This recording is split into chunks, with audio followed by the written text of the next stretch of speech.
Side biter. Thank you.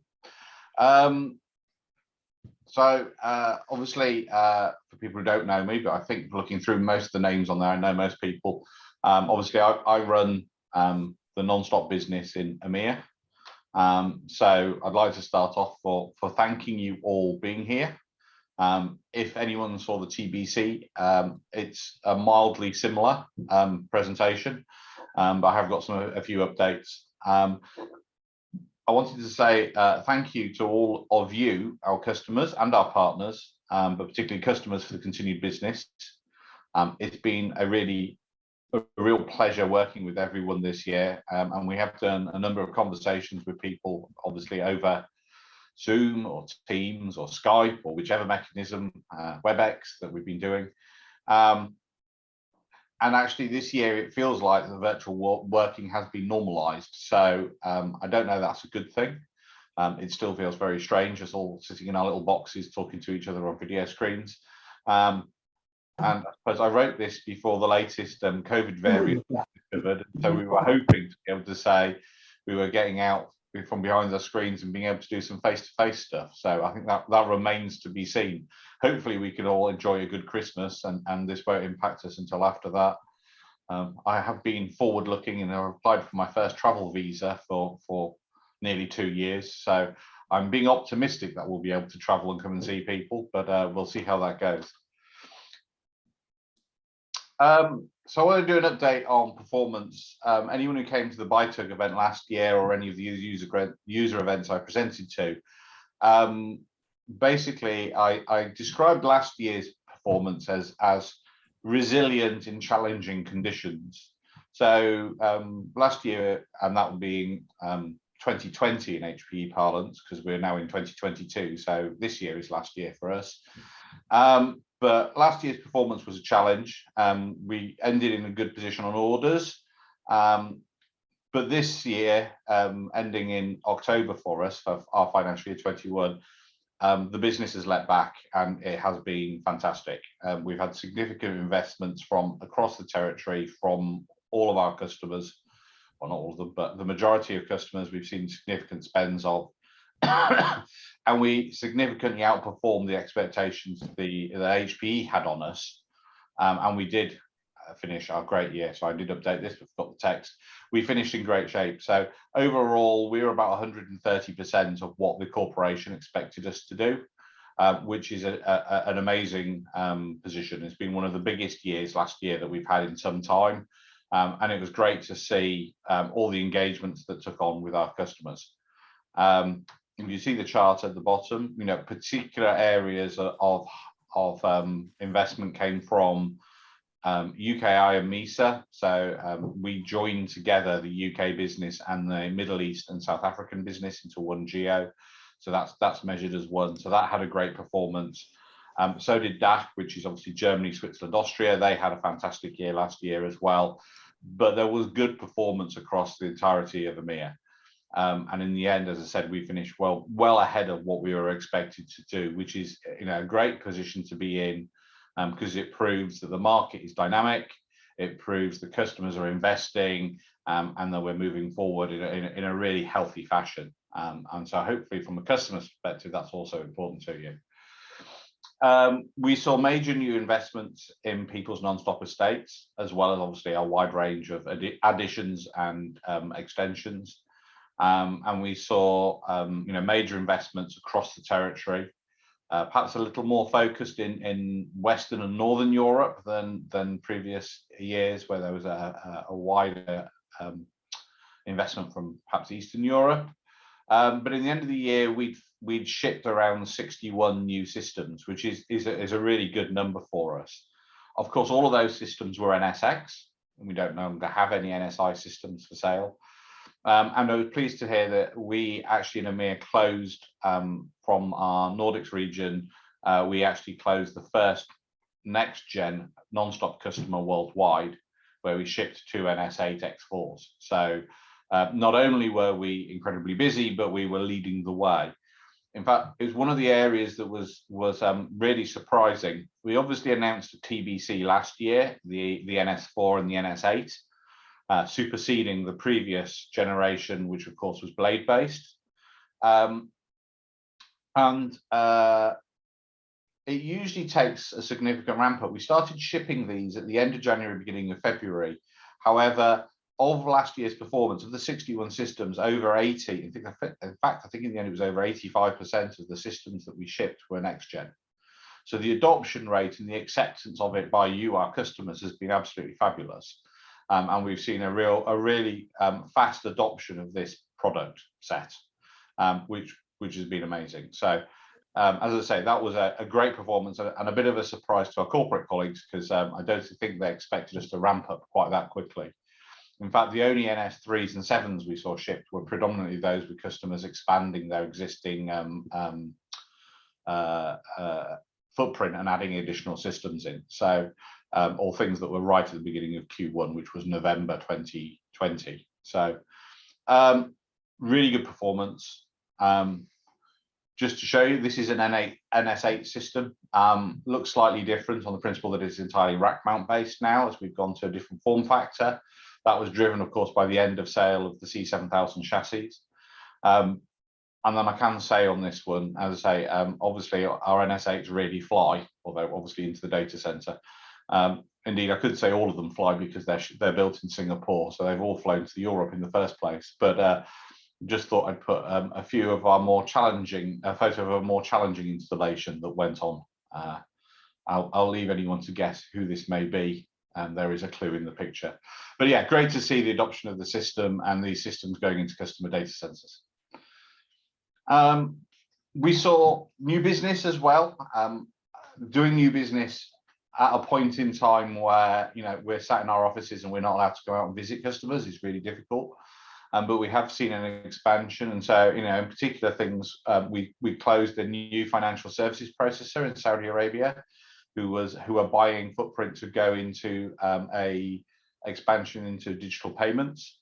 So that was a really great brand new win, so they've gone with NS8s for their first systems. But we've also seen some partners adopting, which is a healthy sign to see people investing from the ecosystem. And so we saw for the first time a UK ISV buying a development system. They've actually bought a NS2, and we've seen an existing partner expand their footprint by taking their first virtualized non-stop X. So again, we're seeing different sets of systems, and we've seen shipping this year 8s, 4s, NS2s, and virtualized non-stop. So we're selling things across the product set, which is fantastic. What we've also seen is a continue. I mentioned this last year, the adoption of people buying non-stop as a service under HPE's GreenLake banner. We've seen roughly 25% of the business last year go through GreenLake contracts, and we've seen this in various territories in EMEA. We have announced, or corporate have rolled out at TBC, if you like, the first flex non-stop option, and further enhancements to that will be coming as we go along. So in most cases, the GreenLake contracts are fairly bespoke at the moment, but, you know, as we move forward throughout this year, we'll see a greater number of offerings. And so the difference in being able to take non-capital investment purchases of non-stop will only increase, we believe, because we've actually seen a very large adoption through HPFS leasing on top of this as well. So that's always very pleasant to see. And then on top of that, the other area that has been a big jump in interest in this last 12 months has been using both HPE's GreenLake managed services and our non-stop partners, where we're helping customers with their resource requirements, generally around managing their non-stop operations. And we've seen everything from conversations on obviously assisting project implementations, but we've seen a large uptake on resources to help within existing teams, or indeed through GMS, the complete management of non-stop using remote managed services. So these are scaling up. We're seeing more and more customer interest in this way. And so if there are requirements, HPE, it does have an offering in this space and we can help you. And so we've seen that adopted again in a number of countries across EMEA. So where are we going next? Well, obviously, as we go forward into our FY22, which is we're already a month in, we're obviously investing in and planning to keep our great customer relationships with all you people who are attending. It's, that's the key part of our business. We're going to continue to support you. And obviously there are a number of customers out there still with NSI environments, which are now starting to sort of drop off the support cycle. And so, we're continuing to talk about these customers and actually the very first generations of non-stop X customers about moving up onto the current platform and onto virtualized non-stop. But we're seeing far more conversations, as I said, about training needs, augmentation of staff or outtasking, and how we can help customers ensure their non-stop environments are delivered to the highest possible standards and reliability. What you can also expect to see from us is conversations, because we've got a wider range of tool solutions available directly through HPE now. One of the programs that's been run from corporate has encouraged partners to put a number of their solutions, both existing and new solutions, onto the HPE price book, which has happened. So now we have access to a much richer portfolio of products that we can talk to you around. And particularly there are some upcoming things around security, work around the disaster tolerance and business recovery tools, and also improvements in manageability that HPE will have on our price books. And so there will be, my team will be interested to have conversations to see whether any of these, particularly the newer solutions which are coming on, could be applicable. Again, driving the quality of delivery on the platform and simplifying the purchasing options. We're also accelerating the go-to-market with the GreenLake team, who's the workload group within GreenLake have been adopting payments as a service, which is a new way of buying a payment switch. If you have presented this before, but if you're not aware of this, so the idea here being is to move away from buying a platform and an application to buying a business solution where all of that is provided together, either hosted or on premise, and also with the support and the implementation. And so what HPE will offer is, through the GreenLake payments as a service model, is a payments environment which is consumed by the number of business transactions going through the application, rather than traditional, buying a box and leasing it, or buying a box or infrastructure as a service. We're trying to move it to provide more like a software as a service type environment. However, we like to describe it as better than cloud, because it has the benefits of an on-premise bespoke solution, because it will be tailored to the customer, but through a consumption model which is very akin to cloud. And we're hoping that will prove attractive to people, as the number of people who have come to us and said, well, we'd like to run things, and we're looking at putting, can we put non-stop in the cloud? Can we do, well, this is a richer environment at a much higher level. And so part of my team, working with the GreenLake team, will be driving conversations around this during the year. And what's really key here is when the worldwide GreenLake team adopted this, they've adopted non-stop as the platform which will underpin this. Because obviously in this environment, A, we have the applications, but B, we also have the availability and the TCO that means we can deliver this at a good price and a great SLA. So it's great to see non-stop right at the center of what is the first real GreenLake workload solution that's being offered. And then we're continuing to see and have questions with a number of customers around how we can use the database, which obviously we released Non-Stop SQL MX Cloud Edition last year, but where it can fit in a highly secure, multi-user, multi-tenant platform for customers who are adopting sort of more cloud native type applications through DevOps, and how that can be provided probably on a virtualized platform, probably under a GreenLake as a service model.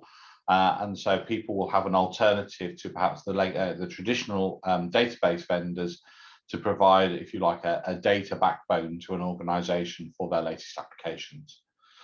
So we're seeing good investment in the platform, and we're seeing great adoption and visibility of it within HPE. Our job is also to make sure there's great visibility of it out in the market. So what I wanted to do is do a bit of a shameless plug here. So first of all, I would like to thank, by the way, the whole of the BITUG committee for helping to put on this event, and also some of my team and the people from the BU who are presenting. We're aware that TBC this year had a limited audience and was constrained to numbers, and we were aware that not everyone could attend. We're aware also that obviously we hadn't been able to run a physical European event, and so with BITUG, they offered to help out in basically scaling what was planned to be their normal big SIG at the end of the year into this bite-sized BITUG for the whole of EMEA. And it's great to see that I've looked through some of the list of people who are on the call. It's great to see that we've got a much wider community joining. Hopefully you'll enjoy the sessions from ourselves and from the vendors and the customers who present. And I'm really pleased we've been able to put together a kind of quick and dirty European event to ensure, again, we're spreading the news about what's happening and what's coming up. So we've got a number of the product managers from Nonstop business unit presenting. So they're all providing an update on Mark, Prashanth and Sridhar providing updates. But the two ones, we're very pleased that Teresa Sorg has agreed to come and give us a presentation, which we haven't asked for a while, about what future things we're working on, what things may come to fruition in the future on Nonstop and the direction that we're looking. And also Vanessa from my team will be presenting the GreenLake Payments as a Service that I discussed earlier. And so please try and attend these events. They're for your benefit, and hopefully help show you the direction and maintain our investment in the Nonstop platform. So that was all at the end of my presentation, but I believe we've got some time in if there are questions. Yeah, I think we do. Don't be shy. If you have a question, Neil is on the line. It's a perfect opportunity for you either to get an answer, or alternatively for us to take away, something which we may not be able to answer immediately, but to get back to you on. So. But my contact details are there anyway. So if someone wanted to have a conversation outside this arena, I'm always available, as are my team. So please, either if there's something else, feed through them or come to me.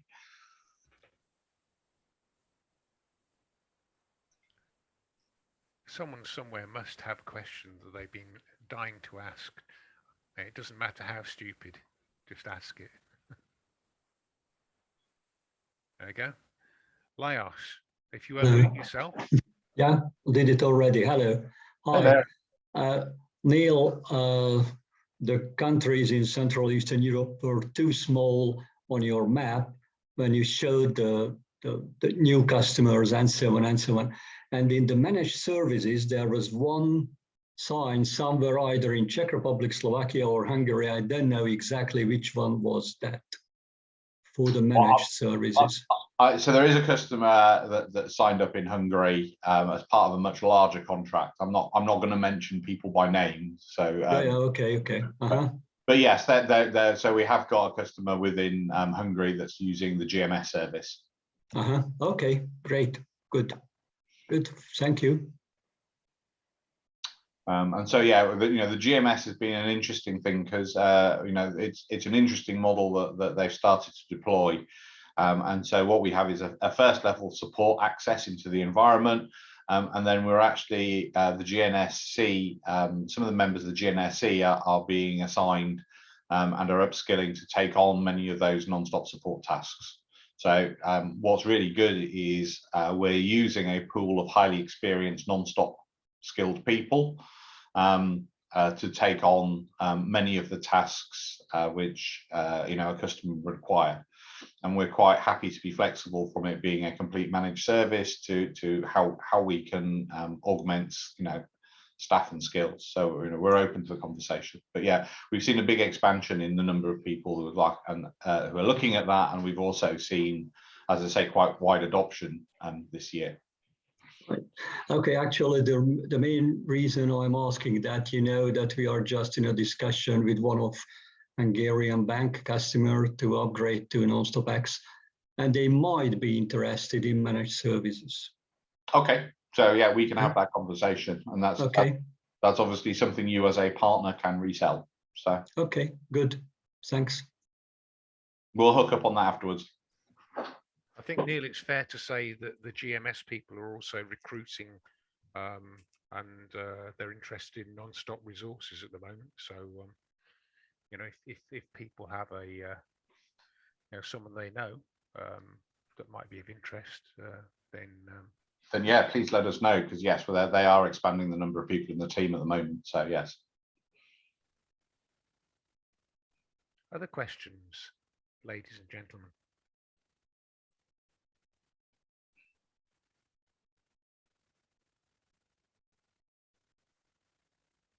Nope.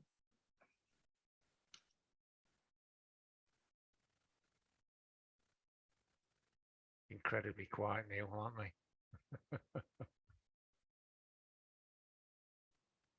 I can't believe people haven't got a question somewhere that they want. No, well, that's fine. I never want to put anyone on the spot. But I say, if people have got questions, want to know, reach out to the team, reach out to me. If there's something you need to know or you're concerned of. But hopefully there'll be a good update over the next 3 events. I was going to say 3 days, but they're not 3 days together. And it would be also great to get some feedback on what you think of this kind of format of doing sort of 3 shorter sessions rather than a big long full day. Because as I said, this was something that the BITUG team came up with, and we thought was a great idea. So and allow people to sort of drop in, spend a couple of hours learning about stuff, rather than having to say to their management, they're disappearing out the office. Obviously, we would like to revert to a proper face-to-face conference. And we will be looking at doing that in the future, but it's really important to us to continue the dialogue and ensure that we can get out and have these conversations with you until travel restrictions are lifted, and B, more importantly, travel budgets are reinstated that will allow people to attend a face-to-face event. So be assured we still would like to run a physical event. But we know in this thing, it's highly risky. There's a large investment in doing it, and then if they have to be cancelled and we can't run them, then it's a very difficult situation. So until things are clear that it's possible, we'll continue to try and deliver content in different methods to ensure that you have an update. Yes, I know that Graham was talking to me yesterday, Neil, about if this is successful, there's a possibility that we could run special interest groups across the wider geography. So we might, for example, look at a security special interest group or something like that, or a disaster recovery in the same way as I think TBC, definitely used to have those sort of focus groups before, and we could have speakers and discussions around there. So if that would be of interest, feel free to reach out to us, because the more opinions we have on what you'd like to see and how you'd like to consume some of these type of sessions, then the more able we are to try and structure it to satisfy the needs.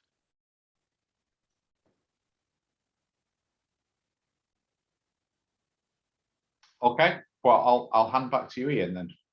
Okay, that's fine. Well, so we're a bit early, and I don't know. Let me have a look at the just have a look at the participant list. Don't know whether the next speaker's available or not. I think it was Andrew and